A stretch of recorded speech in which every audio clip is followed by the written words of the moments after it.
Imagine finding out you inherited $1 million, but you can't touch it for 5 years.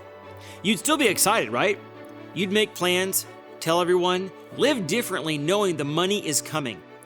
Jesus says our hope in Jesus is like that, except way better, and it never runs away. Peter wrote to Christians who had to leave their homes because people hated them for following Jesus. He calls them exiles, people far from home. But then he reminds them of something amazing. God chose them.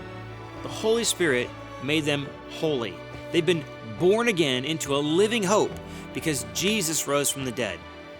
Here's what they got: an inheritance, like money passed down from family, that never rots, never gets ruined, and never fades away. It's kept in heaven for them. God's power protects them through their faith until they get this salvation at the end of time. Peter says, yeah, you're going through some hard stuff right now, but it's temporary. These trials are actually testing their faith to prove it's real.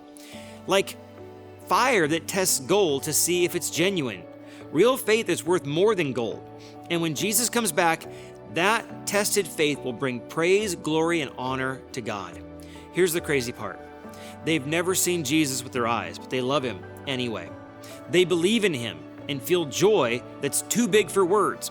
They're getting what faith leads to: saved souls. Peter says the prophets in the Old Testament tried to understand this salvation. They predicted Jesus would suffer and then be glorified. Now it's happened. So Peter tells them, get your minds ready for actions. Be clear-headed.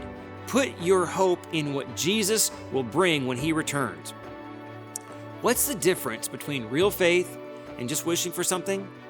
Real hope is confidence because it's based on Jesus and what he already did, rising from the dead, and what God promised is true.